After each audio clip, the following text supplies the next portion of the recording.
na ekurusu yo olelaki yo kanzambe ayoki pasi ponanga Eli Eli Eli yo olelaki oh yoka Yesu nanga ayoki pasi ponanga oh kolo. Shalom, shalom peuple de Dieu, c'est bien la sœur Maïka Mukeba. Je reviens encore aujourd'hui devant vos écrans pour continuer notre témoignage. Vous m'avez beaucoup écrit, vous avez écrit à One TV pour demander la suite du témoignage. En tout cas, on s'excuse pour ce grand retard. Il y avait beaucoup de choses, mais le Seigneur nous a fait grâce par son amour de nous retrouver encore aujourd'hui pour continuer ce témoignage. Personnellement et sincèrement, je crois qu'un homme, une femme va vivre le miracle de Dieu. Donc je vous salue de partout, vous qui nous suivez pour le moment. Et j'ai prié que le Seigneur puisse faire son œuvre en vous pour que prochainement, ce soit vous qui puissiez venir pour témoigner la grandeur, la puissance de notre Seigneur. Et donc, nous voici encore en ce jour pour continuer ces témoignages. Mais j'avais à cœur, avant d'aller plus loin, de faire ce chant qui parle de la résurrection du Christ. Parce que je crois qu'après ces témoignages, parce que nous ne parlons pas d'un homme, je ne vais pas parler de mon père biologique ou de ma mère, de ma famille, non. Je viens parler de Jésus. C'est lui qui sait faire des miracles. Et je crois qu'après ce témoignage, il y a quelqu'un qui va vivre la résurrection. Peut-être ça sera comme moi, le domaine de la maternité. Peut-être ça sera par rapport à un travail. Parce que la stérilité peut toucher chaque domaine de vie. Mais notre Dieu est capable de se manifester. Et donc, suivez ces chants. Si en lingala, bien sûr. Ceux qui n'écoutent pas lingala, je crois que l'esprit qui est derrière la chanson, parce qu'on parle du Maître qui est mort et ressuscité, en ressuscitant, il a apporté tout ce qui avait de compliqué pour nous. Il a tout accompli pour que toi et moi nous puissions vivre cette résurrection. Suivez bien ces cantiques, je crois que quelque chose va se passer et nous allons continuer pour la suite, pour ces témoignages. Merci.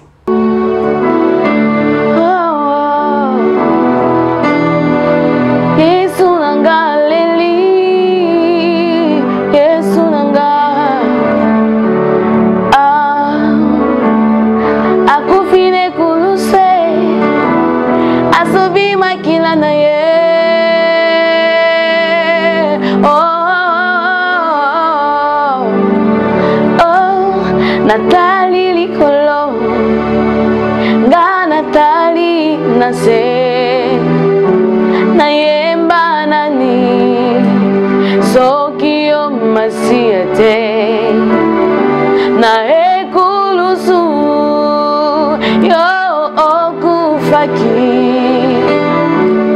ponga imwana, nazwa lobiko.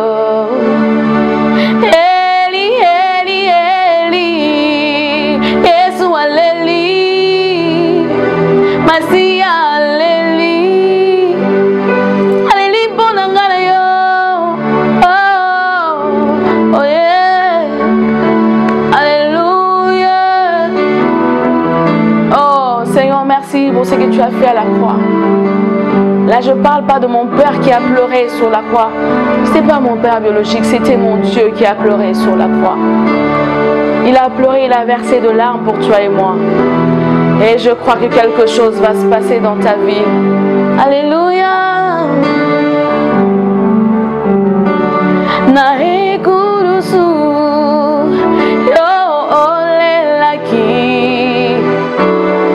yo kanzambe ayoki pasi ponanga Eli Eli Eli yo olelaki oh yoka Yesu nanga ayoki pasi ponanga oh kolo kolo kolo nanga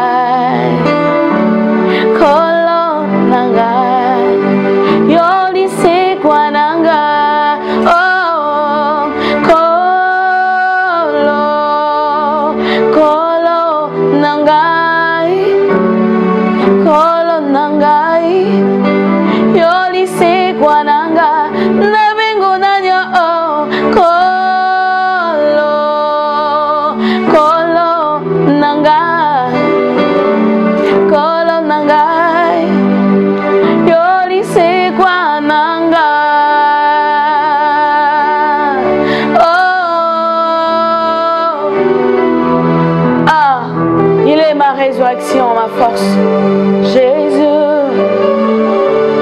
écoute ça. Liwaya moto esalaka pasi kasi yayo Yesu ebongoli histoire ya vie. Liwaya moto esalaka pasi kasi yayo Yesu epesi ngai kimia pe bamo. Nanu na mona te liwa ekoma feti kasi ya Yesu epesanga esengwa bamo. Amatine kulusu asobi makila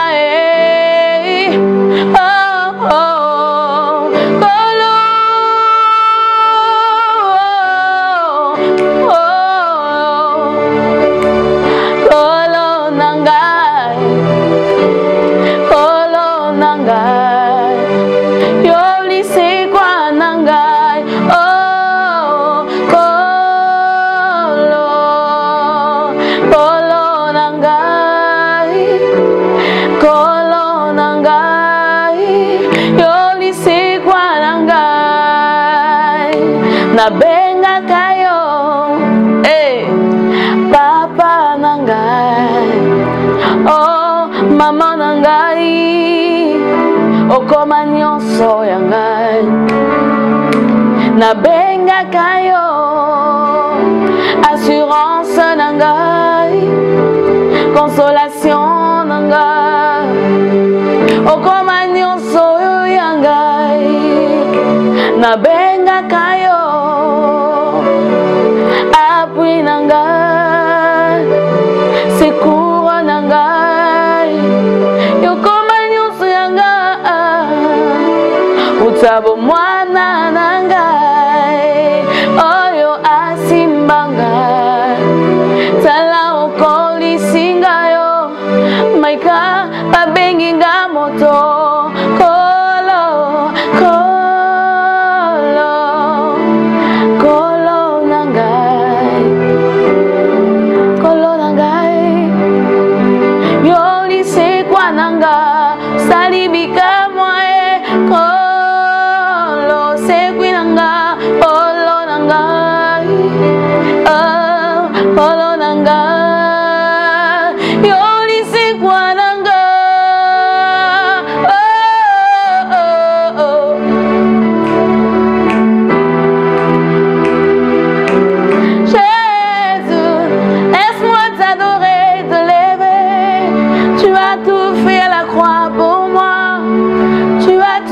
Accompli pour moi, tu as crié à la croix pour moi, tu as donné ta vie pour moi.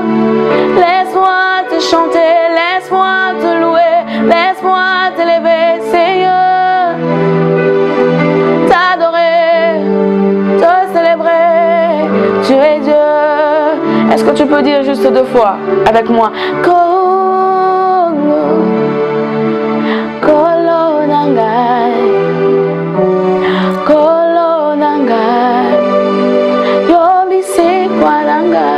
Une dernière fois, Kolo Nanga, Yoli se kwa nanga. Est-ce que tu peux acclamer le Seigneur là où tu es? Parce qu'il est vivant, il est ressuscité. Il était mort, mais bien plus, il est ressuscité. Et donc là, je vais continuer avec mon témoignage. Je m'étais arrêtée la fois passée sur la 3e grossesse que j'ai perdue. Et pendant ce temps, comme je l'avais fait la fois passée, j'ai composé un cantique qui parlait de mes enfants. Je crois que vous avez eu l'occasion de l'écouter. Ou si vous n'avez jamais eu le temps de suivre mon premier témoignage, rentrez sur NTV, vous allez retrouver mon témoignage. La première partie, ça va vous permettre plutôt de comprendre la suite. Et donc c'était comme ça. J'ai composé un chant qui disait « Avec le Seigneur, je crois que j'aurai des enfants différents, des enfants extraordinaires. peu importe ce qui se passait, je venais de perdre une troisième grossesse, mais je continue à confesser la parole de Dieu. Arrivant en 2015, j'ai fait une année de stérilité, je peux le dire ainsi. Mais il est arrivé au mois de novembre 2015, après un moment de service, comme toujours on a l'habitude d'aller servir le Seigneur. J'ai venu d'adorer le Seigneur, louer Dieu, dans une église sur place, dans notre ville. Et donc, il y a un serviteur de Dieu, quand il est monté pour faire un moment de requête, d'intercession, il a dit, pendant que c'était devant l'église, il y avait beaucoup de gens, c'est une grande église de la place, il a dit devant l'église que non, pendant que nous étions en train d'adorer le Seigneur et que la sœur Maïka conduisait l'adoration, le Seigneur m'a parlé sur sa vie. Il a dit que non, l'année prochaine, elle va témoigner la fidélité de Dieu. Et elle a parlé sur mon ministère, sur beaucoup de choses, c'est que le Seigneur va faire des miracles, et beaucoup de choses que le Seigneur m'a déjà dit. C'était juste, pour moi, c'était une façon de confirmer ce message qu'il venait de dire. Et je rendis grâce à Dieu. Mon mari était là, on a pris ça à cœur. C'était le 2 novembre 2015. On est resté avec, on est en train de prier avec cette prophétie. Et en 2016, au mois de janvier, je suis partie en Côte d'Ivoire, toujours dans le cadre de mon ministère. Et quand je suis rentrée, je crois quelques jours après, au mois de février, je pense, parce que je suis rentrée, je crois, à la fin du mois de janvier, au mois de février, j'ai fait un rêve. Je dormais, j'avais accouché d'un garçon, et il y avait beaucoup de gens de mon église qui venaient, et même d'ailleurs qui étaient tellement contents que j'avais un bébé finalement. Et dans le rêve, j'ai vu un garçon, il y a des gens qui venaient me visiter. Et c'était ça. Le matin, quand je me suis réveillée, j'ai dit à mon mari, chérie, j'ai fait un rêve. J'ai vu que j'avais un garçon. Donc si possible, est-ce qu'on peut faire un test? Je crois que je suis enceinte. Il m'a dit, ok, il n'y a pas de problème. On a fait le test. Et là, je vous ai dit, j'ai fait une année. À un moment, j'ai arrêté avec le traitement. Je n'arrivais pas, je ne supportais pas ce stress. Et c'était positif, j'étais enceinte. On s'est dit, bon, on va courir vite, aller voir mon gynécologue, comme avec les antécédents, on ne veut pas perdre le temps. Et nous sommes allés, je me rappelle quand j'ai appelé mon gynécologue, il a dit, mais toi, tu es parti à longtemps, alors que tu suivais des soins, tu prenais des soins. Je suis partie, j'ai dit, oui, il y avait beaucoup de choses, mais là, je viens de faire un test, je suis enceinte. Il dit, ok, venez, je dois donner rendez-vous, nous sommes arrivés, c'était, je ne me rappelle plus de la date, mais c'était au mois de février. Nous sommes arrivés, nous voulons vraiment confirmer que c'était une grossesse au fait. Il a fait l'échographie, effectivement, j'étais enceinte, je crois, de 2 ou 3 semaines. Il a dit, félicitations madame, tu es enceinte, gloire à Dieu. Et donc on bénit Dieu. Il a donné des soins ou des directives qu'il voulait nous donner. Nous sommes rentrés. Le même jour en rentrant, avant de rentrer à la maison, j'ai déjà allé rendre au ministère, donc passer le moment d'adoration, dans la même église où on avait donné la prophétie. On est arrivé, on a conduit l'adoration, il y avait un invité, un pasteur, qui était venu de Paris, qui a prêché ces jours-là. Et c'était comme ça, c'était un bon culte à la fin. Le pasteur m'appelle avec mon mari, il dit, Maïka, et papi venait un peu, pendant que tu chantais, j'ai vu quelque chose. Elle dit, ok pasteur, on écoute. Il dit que non, j'étais vue enceinte, avec un gros ventre. J'étais vue avec un enfant. On se regardait avec mon mari. Bon, il nous a dit, bon, peut-être que c'est pas encore arrivé, peut-être ça va arriver, mais j'ai vu ça. Et on n'a pas craché, comme après tout ce qu'on a traversé, on ne disait plus rien. Aux gens en tout cas, quand ça arrivait, on gardait ça pour nous, peut-être pour certains serviteurs avec qui nous pouvons prier. On lui a dit, effectivement, pasteur, je suis enceinte, on vient de le découvrir, c'est de 2 semaines et demie ou 3 semaines. Il dit alléluia, et on lui a parlé de ce qui s'est passé en 2014 et de les grossesses aussi qui sont parties. Il dit non, je n'étais pas au courant, on a prié. Et donc pour moi, j'avais le message qui était devant l'église, donné au micro devant l'église, et puis ce message de cet homme de Dieu qu'il a eu quelque part en secret, qu'il nous a dit, et mon rêve que j'avais fait. C'était comme des bases pour moi. J'ai dit merci Seigneur pour cette fois-ci. Alléluia. Là en 2016. Et en rentrant chez le gynécologue, la grossesse évoluait très bien. On a essayé de demander à mon gynécologue, pouvez-vous présumer que je vais accoucher quand? Bizarrement, c'est tombé le 2 novembre 2016 que je devais accoucher. Là, ça fait quelque chose en moi. Ça a bougé mon esprit. J'ai dit gloire au Seigneur. Donc à la même date où la parole est sortie en 2015, c'est à la date où je vais accoucher en 2016. J'ai dit waouh. Et c'est comme ça qu'on a commencé à évoluer. On voyait les gynécologues chaque mois. Et c'était ça. Ça a évolué très bien. Dans l'entretemps, je ne veux pas oublier cette partie. Ou alors qu'on a dit rien aux gens, à nos familles. Et les chats ont repris à miauler. Et c'était fort. Des fois, il y avait des nuits où vous sentez que non, ça ne va pas. Mais on avait gardé foi en Dieu. Les chats ont commencé jusqu'au, je crois, au 5e mois de ma grossesse, ou 4e ou 5e, il y a un hibou qui s'est ajouté au chat, qui venait dans la parcelle pour faire ses bruits. On a compris que c'était un combat. On a continué à prier. On a continué à confesser. Le Seigneur qui a permis qu'on perde. Parce que moi, j'ai dit toujours, ce n'est pas l'ennemi qui a vaincu. Ce n'est pas lui qui a pris mes enfants. Mon Dieu a permis que ses enfants partent. Parce que je crois tellement en sa puissance que quand il décide, personne ne peut arrêter. Et il a permis que le 3 grossesse parte et que cette 4e, que ça arrive. On avait ça à cœur, on a continué à confesser, à prier. Je ne sais pas combien de fois mon mari a dormi normalement. Il veillait presque tous les jours. Moi, il faut dire que j'ai fait 4 mois pendant la grossesse, je vomis. Ça me fatigue, ça m'épuise vraiment. En tant qu'on avait la force, on continue à adorer Dieu. Et je suis arrivée au 8e mois de la grossesse. Nous sommes allés à l'hôpital pour faire une dernière échographie. Et puis pour avoir l'ordonnance de l'accouchement. Donc c'est qu'on doit amener, les jours on va venir pour l'accouchement parce que la date prochaine serait l'accouchement. Nous sommes allés, c'était bien, avec mon mari, nous sommes arrivés.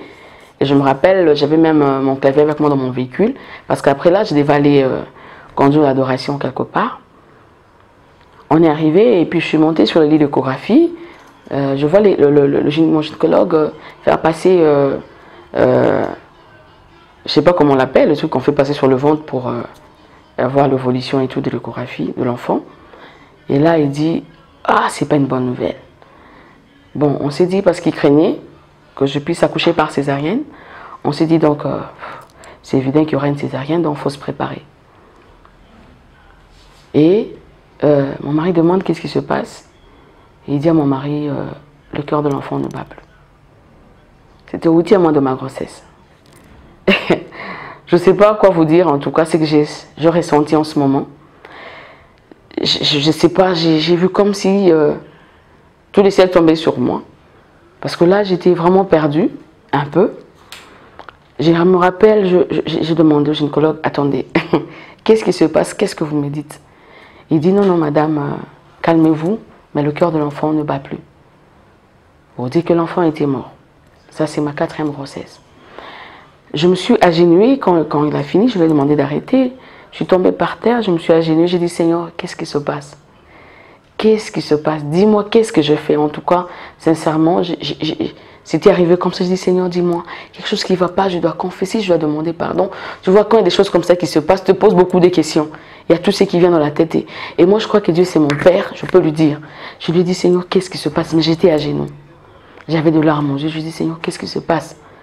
Ah oui, moi, alors que tu as parlé devant l'église, qu'est-ce que je vais aller dire à ces gens qui étaient présents le jour où tu as donné cette prophétie? Tu m'as donné une prophétie en secret, tu m'as donné un rêve, et effectivement, c'était un garçon dans mon ventre. Mais là, qu'est-ce qui se passe? J'ai appelé l'un de serviteurs qu'on connaît, l'un de pères que Dieu nous a donné. Lui aussi, il a dit, non, non, je lui ai dit, moi, je ne pense pas que mon fils va partir comme ça. Je crois tellement au miracle, je crois en Dieu. Et lui aussi m'a dit, mais comment je crois que non, Dieu va faire quelque chose. Et là, je suis sortie en pleurant, un peu là, avec des larmes aux yeux. Et le médecin nous a demandé de rentrer. Mon mari a dit, en tout cas, excusez, docteur, nous respectons ce que vous faites, mais on veut prendre un temps de prière parce qu'on croit que Dieu est puissant. Le Dieu qui a parlé sur cet enfant, partir comme ça, on ne va pas le laisser partir comme ça. Il a dit, ok. Il a dit à mon mari, c'est bon, rentrez, mais je vous donne une semaine. Parce que c'était un homme de Dieu, le gynécologue. C'est vraiment un homme qui aime le Seigneur. Il nous a dit, rentrez, revenez après une semaine. Si le Seigneur changera de décision, que l'enfant ressuscité, gloire au Seigneur, on va provoquer l'accouchement. Mais sinon, on sera obligé de sortir l'enfant parce que si l'enfant mort dans le ventre de la mère, que ça prenait beaucoup de temps, ça peut devenir un poison pour ta femme, elle risque même de mourir aussi. Ok, on s'est fixé rendez-vous. Nous sommes rentrés à la maison. On a continué à prier. Et quand nous sommes rentrés, les chats ont arrêté de miauler. Même le hibou qui s'était ajouté, en tout cas, à ce moment-là, je ne l'ai pas entendu ululer dans la parcelle. Nous sommes restés là. On a appelé certains serviteurs de Dieu. J'ai prié avec des gens, je pourrais dire presque de partout. Il y a des gens des États-Unis, des serviteurs que nous connaissons d'ici. Et en tout cas, on a prié. Et tout le monde qui priait avec moi ne voyait pas un enfant mort. On priait, on a fait une semaine à la maison. Et nous sommes rentrés après ces quelques temps. On est arrivé à l'hôpital, le gynécologue a fait l'échographie. Lui-même, il a prié avant même de faire l'échographie. Et puis à la fin, il me dit, Madame, le Seigneur n'a pas changé de décision. Il a plu au Seigneur que cet enfant ne ressuscite pas. Et on était là. On a dit, ok, il fallait encore provoquer l'accouchement. Alors au Seigneur, il n'avait pas la position siège. Il avait une bonne position pour le faire sortir. Je me rappelle, on est allé dans la chambre. Il a dit que non, ça ne va pas traîner avec ton col. Ça va bientôt s'ouvrir et puis ça va bien se passer. Mais bizarrement, on m'a mis des théobates, quelque chose que je n'aime pas. Ça m'a fait pleurer encore. Et on est en train de forcer le col.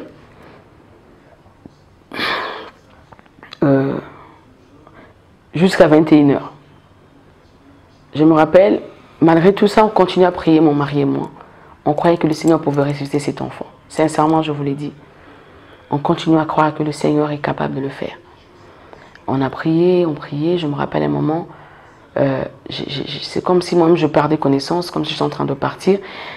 Et bizarrement, avant quelques minutes de ce moment, le Saint-Esprit souffle à l'oreille de mon mari en lui disant « Tu pries beaucoup pour l'enfant, mais prie aussi pour ta femme. » Je ne sais pas ce que l'ennemi cherche. Et après quelques temps, je me rappelle seulement que j'ai vu mon mari en train de crier mon nom « Maïka, Maïka ». Et je suis revenue parce que moi qui pleurais, j'avais mal, j'ai arrêté de pleurer. Je ne sais même pas ce qui s'est passé exactement. Mais c'est qu'il a crié mon nom, il m'a appelé et je suis revenue à moi. Et il y avait mon gynécologue qui était encore là, il y avait ses assistants qui venaient. Et l'autre qui est venu, il a essayé de voir le col est arrivé à quel niveau. Il dit que non, l'enfant n'a pas une bonne position, je crois qu'on doit opérer. Bon, le titulaire il s'est demandé et quand il est revenu, heureusement, s'il était parti, on allait m'opérer. Or, c'était juste comme l'enfant avait beaucoup de train dans le ventre, le crâne ici, il y avait un problème en fait. Donc c'était devenu un peu léger, il a confondu. Heureusement que mon gynécologue n'était pas encore parti. On est entré dans la salle d'accouchement. On a sorti ce garçon. On a sorti ce garçon de 8 mois. Et j'ai demandé au médecin de me le montrer. Au gynécologue, il a refusé. Il a dit non madame, je ne préfère pas. Et c'est mon mari qui a pris cet enfant. Et on a posé la question au mari. Depuis un temps, on décide au fait sur les enfants qui sont morts dans le ventre. On ne prend plus en charge d'emblée comme ça parce qu'à 8 mois, on considère que c'est déjà un enfant. Donc il faut choisir soit on va incinérer l'enfant, soit vous allez l'enterrer quelque part. Je me rappelle cette question quand mon mari venait me dire, il avait des larmes. Moi, j'ai dit Seigneur, je ne pouvais jamais m'attendre dans ma vie que je pourrais avoir de telles questions par rapport à mes enfants. Ça m'a fait pleurer. Et on devait nous décider. On a dit on va incinérer parce qu'avoir une tombe, l'idée là, je ne supportais pas rentrer à la maison, faire un deuil. Non, non. Et c'est mon mari qui a pris cet enfant parce qu'on n'avait personne avec nous ce jour-là. Il l'a porté entre ses mains pour aller déposer dans un hôpital de la place pour incinérer l'enfant. C'est quelque chose qui m'a toujours beaucoup bougé. Je me rappelle quand il est rentré, il me disait Maïka, j'ai ce froid. Je sentais le froid de cet enfant dans mon corps et c'était un beau garçon que je n'ai pas vu et qui commençait déjà un peu, la peau commençait à se détruire, un peu comme il avait traîné mort dans le ventre. Et il a amené pour qu'on ait incinéré. Je me rappelle ces jours-là, j'étais à l'hôpital, sur ce lit d'hôpital, j'avais presque plus de force. J'ai dit à Dieu, Seigneur, je ne me sens pas forte. Je ne sais pas ce que je veux dire aux gens. J'ai oublié quelque chose avant d'aller plus loin. Le jour où on a découvert que mon enfant était mort, je devais rentrer à la maison, alors que normalement je devais aller rendre au ministère. J'ai dit à mon mari, on ne rentre pas. Avec cet enfant mort, je vais aller adorer le Seigneur avec son peuple. Nous sommes allés, le peuple ne savait pas que j'avais un enfant mort dans le ventre. J'ai adoré comme il se doit, j'ai loué comme il se doit le Seigneur. alors qu'on avait déjà la nouvelle que l'enfant était mort dans le ventre. On a passé un moment formidable à l'église. Il y avait juste, je crois, 1 ou 2 serviteurs qui étaient au courant que j'avais perdu le bébé. J'ai adoré avec le peuple de Dieu. J'ai déversé mon cœur dans la présence du Seigneur. Je lui ai dit, je viens t'adorer. Avant qu'on fasse ces quelques jours de prière. Et après, on est arrivé au niveau où j'étais. On est allé incinérer le bébé. Je me rappelle, j'étais sur le lit d'hôpital. J'ai dit au Seigneur, j'ai pas de force. Je sais pas qu'est-ce que je veux dire. Je sentais comme si mes mains étaient en train de baisser au fait. Mais j'aime le Saint-Esprit. Rapidement, il m'a dit, Maïka, je suis là, je suis ton Dieu. Et j'ai senti une force reprendre mon corps. J'aurais dit la même chose que j'avais dit en 2014. J'ai dit, Seigneur, enfant ou pas enfant, je reste adoratrice. Enfant ou pas enfant, je veux te servir. Et c'était ça ma phrase. J'ai dit à mon mari, je sens la force revenir. Enfant ou pas enfant, nous allons adorer. Nous sommes rentrés à la maison. On a adoré Dieu quand nous sommes rentrés. On s'est agenouillé devant la face du Seigneur. Nous l'avons rendu grâce. Parce que cet enfant devait s'appeler Betsalel. On a rendu grâce à Dieu pour Betsalel, qui était parti. Et c'était ça. Et quelques jours après, je pourrais dire 2 semaines ou 3 semaines après, j'aurais pris à servir Dieu. J'ai dit, je ne resterai pas longtemps par terre. C'est vrai que j'ai pleuré pour cet enfant. Ça m'arrivait quand je voyais une poussette, j'avais des larmes qui coulaient avec un enfant. Pas par jalousie, sincèrement.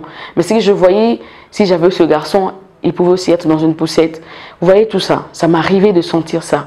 Mais ce qui est sûr, au plus profond de mon cœur, l'adoration n'avait pas quitté mon âme, n'avait pas quitté mon esprit, n'avait pas quitté ma vie. Je disais, Seigneur, je reste adoratrice. Et j'allais chanter, célébrer Dieu. Et je me rappelle quand j'ai repris avec le ministère, il y avait des gens qui n'arrivaient pas à m'approcher.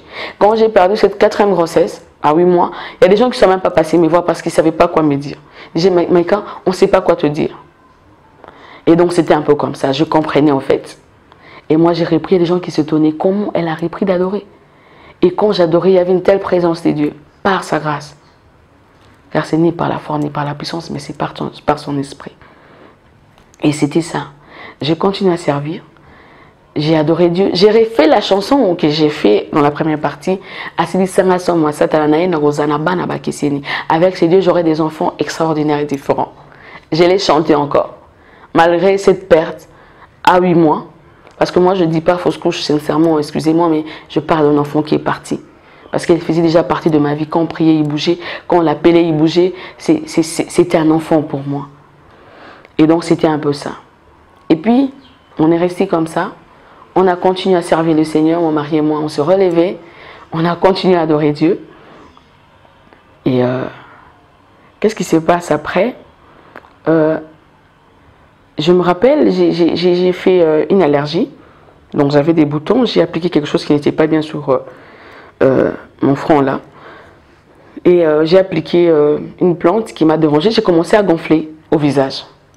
Ça commençait à gonfler là et ça se déplaçait. Et ça chatouillait sérieusement, je commençais à gratter. J'ai dit à mon mari, je ne comprends pas. Qu'est-ce qui se passe avec mon visage? On a dit, on va voir un médecin. Nous sommes allés, on a vu un médecin et il me dit, il faut que tu prennes vraiment des antibiotiques parce que c'est sérieux. La tête, c'est comme tu as écrasé des boutons qu'il y avait, tu as appliqué une plante et que ça gonfle comme ça, c'est risquant. C'est vraiment très risquant. Et il fallait prendre des antibiotiques rapidement. Mais il m'a dit, ce sont des antibiotiques très puissantes et tout. J'ai dit, ok, mais je lui ai dit, excusez-moi, docteur, je suis comme une femme mariée, je viens de perdre l'enfant il y a 1 mois, mais faites-moi quand même un test, on ne sait jamais, peut-être que je suis enceinte. Il dit, non, non, non, je ne pense pas. Quand je te vois là, je ne pense pas. Moi, je lui ai dit, j'avais quand même des soins qui me faisaient un peu mal. Il m'a dit, non, non, je ne pense pas, parce que ça vient de se passer il n'y a pas longtemps. Même mon médecin me disait, parce que j'ai perdu l'enfant au mois de novembre, il m'a dit, peut-être que si l'année prochaine, avant que ton corps reprenne tout, tu pourras tomber enceinte. J'ai commencé, et puis en parlant, il me disait, tu sais, ce que je suis donné comme antibiotique, c'est fort, parce qu'il y a un médecin, un ami médecin, qui il n'était pas au courant que sa femme était enceinte. La femme prenait ses produits, et puis ils ont découvert après que la femme était enceinte. L'enfant est né sans une oreille au fait. Ah, ça m'a fait bizarre, mais j'ai dit bon, comme c'était la tête qui gonflait, qui se déplaçait, j'ai des rougeurs qui étaient là. Il y a des gens qui ont vu mes vidéos, à un moment j'avais des traces noires ici, c'était à cause de ça. parce que je grattais. Et on est rentré à la maison, j'ai pris le produit et quand je prenais, ça me fatiguait, ça me faisait très mal à l'estomac. Un jour, comme ça à la maison, je ne sais pas, j'ai eu une conviction de faire un test de grossesse, comme ça, quelques jours après. Et j'ai fait un test, c'était positif. Je me rappelle, j'ai fait ce test à la maison, c'était pas clair, j'ai même jeté. Alors ça, demain peut-être, j'ai dit bon. Mais à un moment, je suis rentrée, je revois le test, je vois que non, il y a 2 barres. C'était positif. Bon, sincèrement, je ne sais pas si je devais être très contente. Je devais sauter. Mais je me rappelle d'une chose, je me suis agenouillée. Je dis, Seigneur, je ne pense pas que tu es revenu pour moi pour me faire pleurer. C'était la phrase qui est sortie de ma bouche. Je pense vraiment que Seigneur, tu n'es pas revenu vers moi pour que j'ai encore de larmes. Mais je te rends grâce parce que tu m'as donné un enfant. Et mon mari rentre du boulot, je lui dis, chérie, j'ai fait le test et c'est positif. Il dit, t'es sûr? J'ai dit oui, oui. En temps, je prenais le produit. On est allé vite voir mon gynécologue. Quand on est arrivé, madame, tu es venue pourquoi? Je sais qu'on s'est donné rendez-vous après quelques temps. Je lui ai dit, non, docteur, je crois que je suis enceinte. J'ai fait un test, c'était positif. Bon, il a dit, on va vérifier parce que 2 fois, il y a des séquelles qui restent. Comme je venais de perdre une grossesse de 8 mois. Il y a encore des séquelles qui sont restées et qu'il fallait vérifier. Il fait l'échographie. Il était un peu perplexe, il était là, il dit, bon, pas avec beaucoup de joie. Il me dit, bon, madame, tu es enceinte. J'ai dit, gloire à Dieu. Après, je crois, 1 mois et quelques jours de la perte qu'on venait de vivre avec mon mari. Nous sommes rentrés à la maison. Et quand cette grossesse est arrivée, les chats ont repris à miauler. Il y a encore ces bruits qui ont repris. Des chats qui venaient faire de bruit. Je vous assure, ce n'était pas facile. De savoir que tu es enceinte et qu'à chaque fois quand tu étais enceinte, il y avait des chats et quand ça partait, ils arrêtaient. C'était un combat fort. Je me rappelle, je vous dis, sincèrement, je disais à Dieu, est-ce que Ndembe, mon Dieu, la grossesse ne peut pas faire 3 mois. Ben, je disais 9 mois. Je dois attendre avec tous ces bruits de chats qui miaulent toutes les nuits.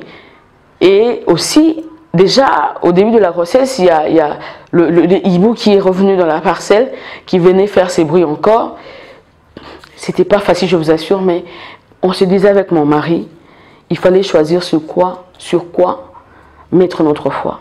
Sur le monde de ténèbres, sur les paroles de sorciers, des occultistes, où on devait mettre notre foi sur la parole de Dieu. On avait choisi, on avait fait un choix. On le disait chaque fois. On a choisi de croire à la parole de Dieu. C'est vrai qu'on a perdu de grossesse, quand il y avait des chats, il y avait tout ça. Mais malgré ces bruits, on continuait à confesser que Jésus va nous donner cet enfant cette fois-ci. On se reposait sur sa race. On se rappelle qu'on a prié la fois passée, des gens qui ont prié. On se disait, Seigneur, par ta race, nous nous abandonnons cette fois-ci sur ta race. Et nous croyons que ta race est là. Dans notre temps, on ne savait pas c'est quoi la suite. Mais on croyait. On a évolué comme ça. Et pour vous dire, pour cette grossesse, il n'y avait pas seulement les chats. Il n'y avait pas seulement le hibou. Je me rappelle une nuit, j'étais, je crois, au 4e, 5e mois de ma grossesse. J'étais au salon parce qu'avec la grossesse de 2017, j'avais résolu de prier à un moment. J'ai senti les sensations me conduire chaque minuit. Je me laissais conduire par l'esprit. Je n'avais pas de requête exacte. Je me laissais conduire. Si c'était de prier pour les autres, je le faisais. J'intercédais pour les autres. Et s'il fallait faire une adoration, je passais presque 1 heure en train de faire l'adoration. Ça ne manquait pas. Et c'était comme ça. Et quand moi j'ai fini mon moment de prière, d'adoration, je rentrais pour dormir. Mon mari est sorti au salon pour prier. Vers 2 h du matin, comme ça, 1h30 déjà. Et à un moment, j'étais dans la chambre, j'entends des bruits au salon. Je sors comme ça, je vois mon mari est en train de tuer un serpent. Bon, cette fois-là, il y avait même le menace jusqu'à avoir un serpent au salon. On ne sait pas comment. Gloire au Seigneur, mon mari dit qu'il avait même les yeux fermés, il a senti dans son esprit, il y avait quelque chose. Il vérifie à côté, il y avait un serpent. Et il l'a tué. Et quand je suis sortie, on l'a tué, mon mari parlait. Il dit, comme je t'ai tué là, on a même brûlé le serpent. S'il y avait quelque chose que vous voulez s'aimer dans cette maison, je vous brûle avec tout ce qu'il y a. Tout ce qui te suivait au fait. S'il y avait des yeux, s'il y avait des regards ou quoi, on a déclaré comme ça. Et pour cette grossesse-là, mon mari, quand les chats miaulaient, il sortait dehors. Il disait, des fois on priait à la maison, mais cette fois-là il sortait, il disait, oui, vous miaulez, moi aussi je sors pour élever Jésus, pour prier. Je me rappelle une fois, mon mari a eu la conviction de prier sur la toiture, bizarrement. Je ne sais pas comment vous expliquer, mais l'Esprit de Dieu est comme ça. On a prié, après quelque chose, je vous assure, il y avait des bruits comme si des gens marchaient sur la toiture de notre maison. Après, c'est parti. Et quand des fois, ces hiboux venaient pour faire ces bruits dans la parcelle, sur un arbre là, mon mari sortait, il a prié sur cet arbre. À un moment même, il n'arrivait plus à venir dans la parcelle, il allait chez le voisin. Et donc, c'est un peu ça. Et une petite parenthèse, je me rappelle, au moment où, pendant que j'étais encore enceinte, on priait avec des gens dans la maison, parce que ça nous arrive d'en inviter des frères et sœurs pour prier. Il y a un frère qui a dit, je vois la mort dans la parcelle voisine, chez un pasteur qui était en face de nous, pour prier pour lui. Il y a même une autre sœur qui a dit aussi, voyez ce pasteur devenir, être paralysé. Et le hibou, quand il a quitté chez nous, il était en face parce qu'il n'arrivait plus à entrer dans la parcelle. D'entre-temps, les chats continuaient à miauler. Et le lendemain, mon mari est allé voir le pasteur pour lui dire, excusez, nous avons reçu un message, c'est vrai qu'on n'a jamais longtemps parlé, mais pendant qu'on priait, le Seigneur nous a parlé sur vous. Et on a remarqué qu'il y a l'hibou qui était le hibou qui venait chez vous. Il dit, oui, oui, je sais que souvent, ces hiboux-là fait des bruits chez vous. Pour dire qu'il y a des gens qui ont constaté que non, les hibous faisaient de bruit. Ça m'a un peu fait rire. J'ai dit, ah bon? Le pasteur dit ça, il dit, oui, je sais que souvent il vient faire des bruits chez vous, mais il y a 2 jours, j'ai remarqué, il était chez moi. Et il a dit merci parce que le Seigneur m'avait déjà prévenu sur ça. Je suis même en retraite, on a dit gloire à Dieu. On a voulu, c'est vrai qu'on a prié pour vous, mais on a voulu partager ce message. Donc je ferme la parenthèse. Et c'était comme ça. On évoluait. Je me rappelle, j'avais envie qu'à 6 mois, que l'enfant soit déjà mûr pour qu'on le sorte. Parce que quand ça frappait, on ne savait pas. Et aussi, il y avait des moments où, quand je sentais des bruits forts et qu'il y avait plusieurs chats qui venaient, je disais, Seigneur, je ne dors pas si je ne sens pas le mouvement de cet enfant. Mais je vous assure, ce n'était pas facile. Vers 1 mois, 2 mois, il y a combien de jours, combien de semaines dans le mois et combien de jours dans les semaines, s'il faut calculer. Et nous sommes arrivés jusqu'au 7e mois. On évoluait. Je ne veux pas oublier, il y a des gens qui nous ont soutenus dans la prière. Il y a des hommes de Dieu qui prient avec nous. Il y a des gens qui sont vraiment passés à la maison prier avec nous. Et mon heure restait focalisé sur la grâce de Dieu. En sachant que c'est ni par la force, ni par la puissance, mais c'est par son esprit.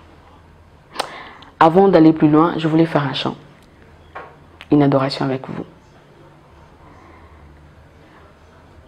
Parce que je crois vraiment que le Seigneur est capable de faire au-delà de ce que l'homme peut vivre. Même si la douleur est là, moi je continue à adorer Dieu. Je continue à célébrer son nom parce qu'il est vivant. Je veux dire comme un étendard il est pour ces quelques minutes avant de continuer mon témoignage. Jésus. Tu es vivant, peu importe le temps, je t'aime Seigneur. Je t'aime mon amour Jésus. Ah, comme un étendard tu es. Comme un étendard tu es. Comme un étendard tu es. Moi je t'aime rhabiller.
je t'aime papa.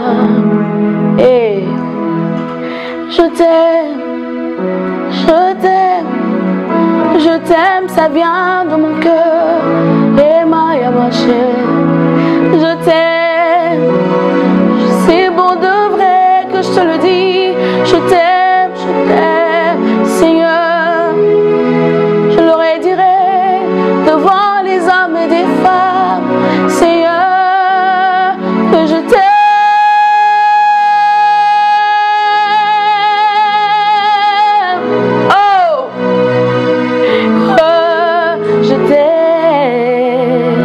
Alléluia.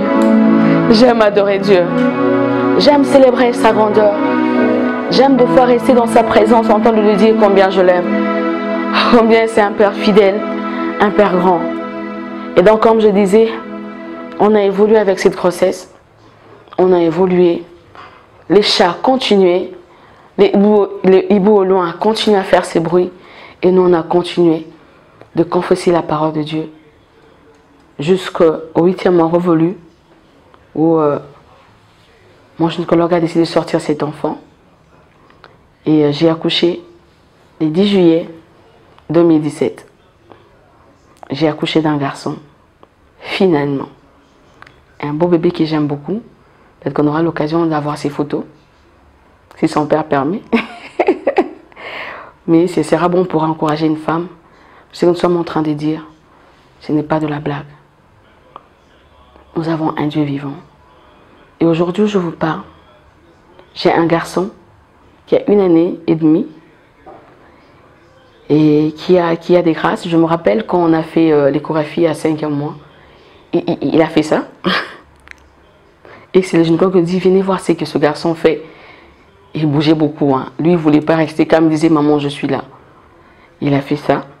Et avant l'accouchement, quelques jours avant, je me rappelle, il a fait ça. On ne sait pas trop interpréter ce que ça veut dire, mais pour moi, c'était des signes. Et j'ai continué à confesser Dieu. Et au moment où je vous parle, le Seigneur a permis que je puisse avoir un enfant. Et je sais que ses frères et sœurs viendront. Mais dire, je suis venue aujourd'hui témoigner pour dire à une femme, pour dire à un homme que ce n'est pas fini. Continue à confesser la parole de Dieu. Continue à poser ta foi sur lui. Continue à adorer, à célébrer le grand roi. Et un jour, il va le faire. On disait à Dieu, enfant ou pas enfant, même quand c'est arrivé de faire 2 ans de stérilité ou 1 année pleine, on a continué à servir Dieu et à confesser sa parole. Et jusqu'aujourd'hui, je célèbre Dieu dans l'adoration. C'est vrai que quand je regarde ce garçon, ça me donne une telle force. Même quand je suis dans des moments compliqués, je dis, le Dieu qui l'a fait. Alors qu'il y avait des hommes qui avaient parlé que Maïka ne touchera pas des enfants. Mais le Seigneur m'a donné cet enfant. Et malgré le bruit de ces chats qui venaient, le Seigneur nous a démontré qu'il est au-dessus de tout. Malgré tout ce qui s'est passé comme combat, mais le Seigneur nous a donné ce garçon qui s'appelle Misraël, qui signifie la domination de l'Éternel. Je me rappelle pour cet enfant, on n'a même pas eu le courage de donner le prénom dans le ventre. On est resté comme ça. Et les jours où on l'a sorti, son père avait bougé un peu. Le gynécologue a dit non, c'est aujourd'hui, aujourd'hui même. C'est vrai que je suis accouchée par césarienne. On a sorti ce garçon et son père est venu après. Il dit, mais quand j'ai entendu cet enfant pleurer, je ne savais pas, il ne m'a jamais expliqué ce qu'il avait ressenti en ce moment-là. On a dit, papa, voici ton garçon. Et il m'a dit, Maïka, ma femme, on va l'appeler Misraël, qui veut dire le Misra de l'Éternel, la domination de l'Éternel. Et donc, notre Dieu est capable de faire au-delà de ce que l'on pense. Qu'on reste fidèle, qu'on reste à ses pieds, en nous appuyant sur sa parole, en restant au service de Dieu, il nous surprend toujours.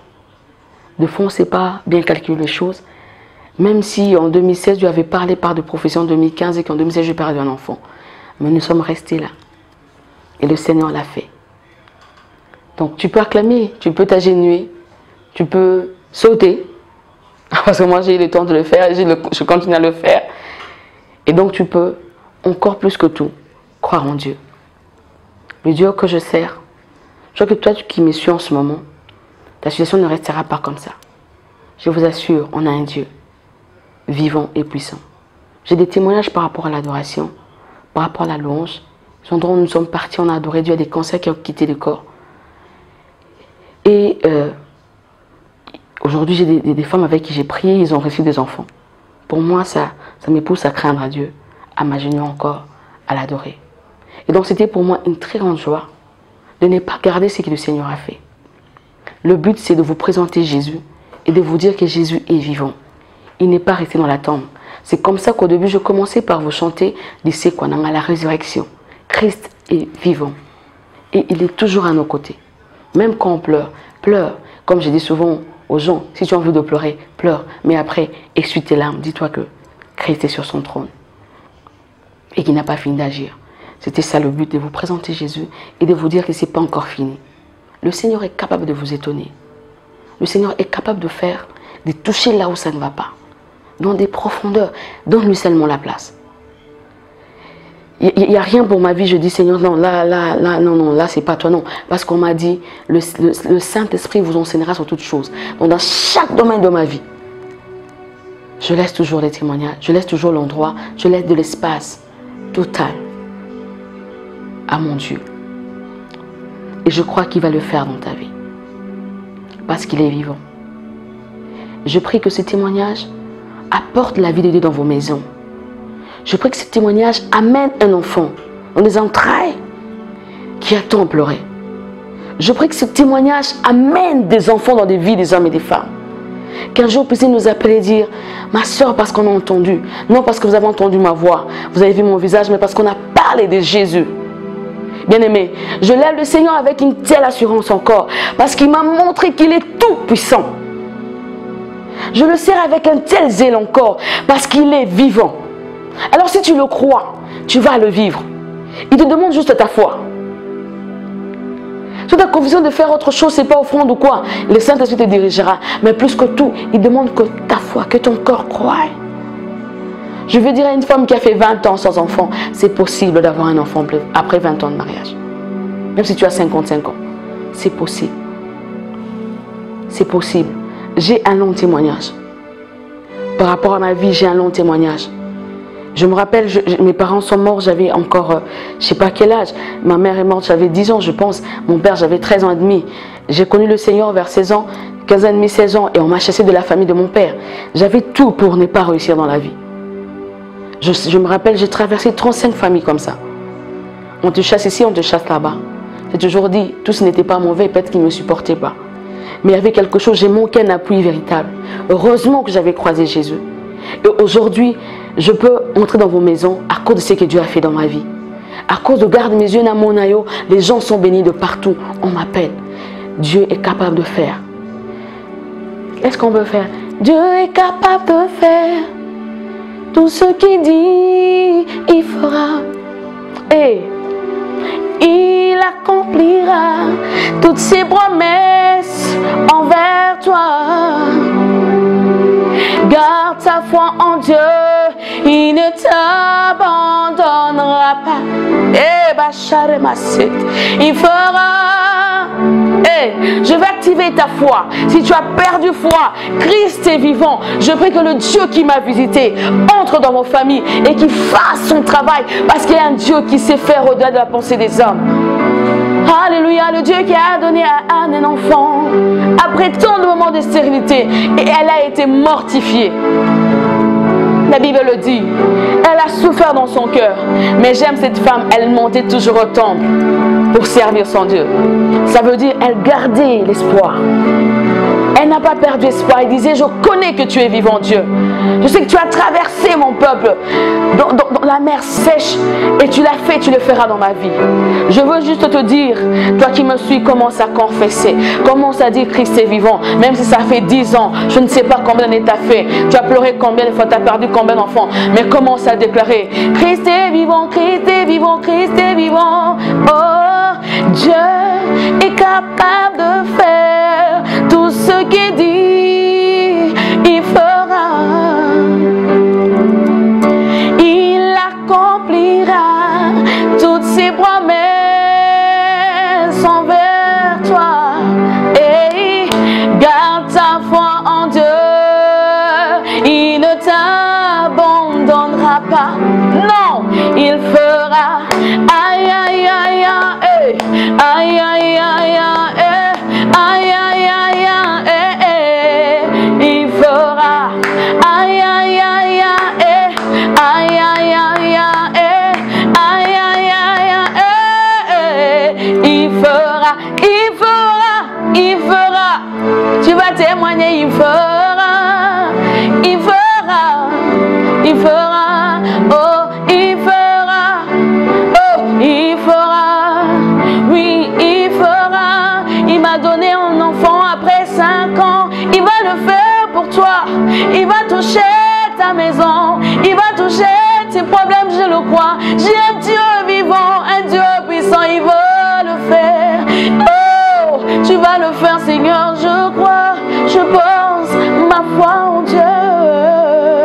Il fera. Est-ce que tu peux acclamer le Seigneur avec moi?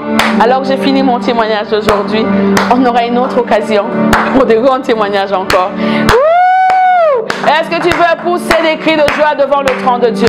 Le Dieu capable de faire au-delà de ce que les sorciers ont décidé. Et des hommes de monde, même le diable lui-même, faut le dire, il a décidé.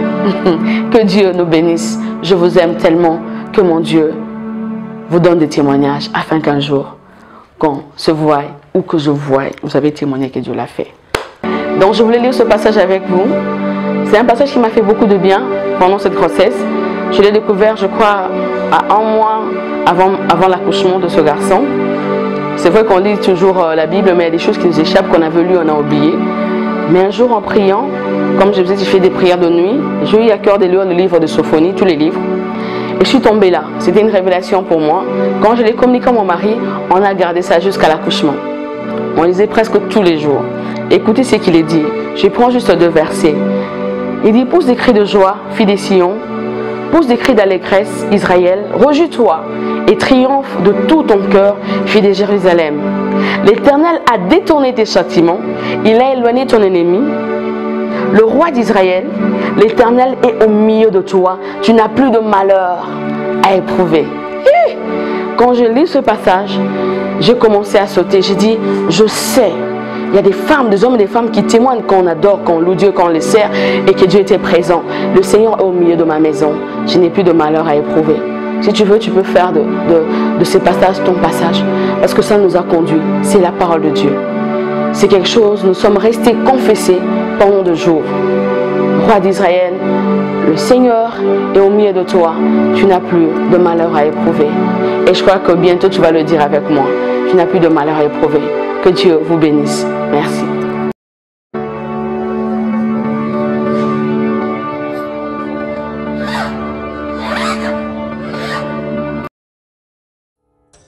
Avec le Seigneur, je crois que j'aurai des enfants différents. Des enfants extraordinaires.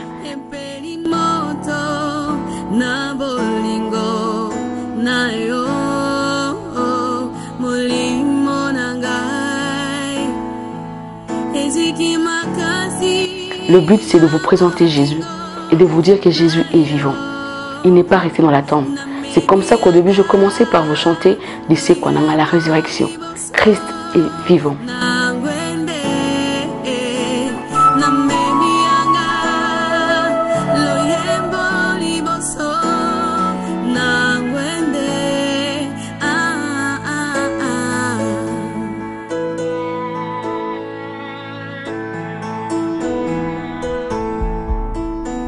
Motema